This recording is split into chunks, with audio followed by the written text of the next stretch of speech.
স্নান করতে দেরি হয়ে গেল, এখনো পুজো দেওয়াও হয়নি আমার, কারণ কালকে রাত 2টো পর্যন্ত জেগেছি। মানে সকালতে ভীষণ শরীরটা খারাপ লাগছে, মানে ঘুম অনেকটা কম হয়েছে। আর একদিন রোজই 2টো-1টার দিকে ঘুমানো হচ্ছে, সেই জন্য শরীরটা ভীষণ খারাপ লাগছে। তা ভাবছিলাম যে আজকে ভিডিও দেব না, কিন্তু তা সত্ত্বেও রেকর্ড করছি, দেখি কতদূর পারি। তো এখন নিচে যাব, গুছিয়ে নিচে গিয়ে পুজো দেব, তারপর যদি রান্না করতে হয় তাহলে কিছু রান্না করব, না হলে এসে শুয়ে পড়বো। তো তাড়াতাড়ি করে গুছিয়ে নিই আমি। তো আমি আজকে অনেকদিন পর আজকে আবার শাড়ি পরলাম, আজকে বৃহস্পতিবার, সেই জন্য পরলাম। তো এখন আমি নিচে যাব, নিচে গিয়ে পুজো দেব। আমি রেডি হয়ে গেছি, তো নিচে চলো। আমি ঠাকুর ঘরে চলে এসেছি পুজো দিতে। তো আগে আমি পুজো দিয়ে নিই, তারপর তোমাদের সাথে আবার কথা হচ্ছে।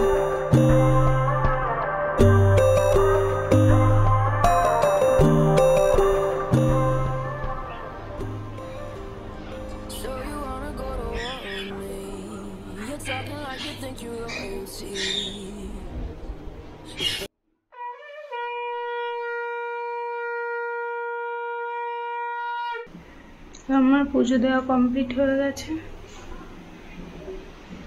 তোমরা দেখতে পারো। তো আমার পুজো দেওয়া কমপ্লিট হয়ে গেছে, তোমরা তো দেখতেই পারলে। তো এবার রান্নাঘরের দিকে যাই, দেখি কতটুকু করতে পারি, তারপর তোমাদের সাথে আবার দেখা হচ্ছে। আমার দুপুরের খাওয়া দাওয়া কমপ্লিট হয়ে গেছে।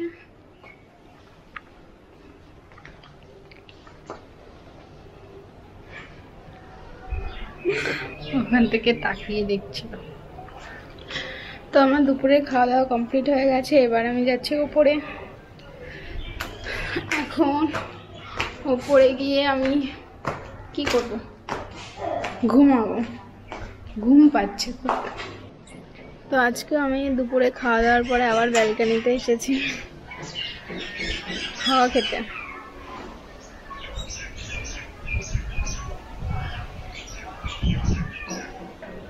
সবার বাড়ির জানলা দরজা সব খোলা, কেউ যদি দেখে আমার এইভাবে পাগলামো করতে, তাহলে কি ভাববে তা কে।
আচ্ছা, আমি নিচে যাব সন্ধ্যা দিতে, আজকে বৃহস্পতিবার, সেই জন্য শাড়ি পরে নিচে যাব, মানে সন্ধ্যা দিতে যাব শাড়ি পরে নিচে।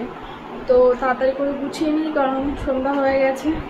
আমার সন্ধ্যা দেওয়া হয়ে গেছে, এই আমি উপরে আসলাম সন্ধ্যা দিয়ে নিচের থেকে। তো এবার শাড়িটা ছেড়ে ফেলি, তারপর তোমাদের সাথে আবার দেখা হচ্ছে।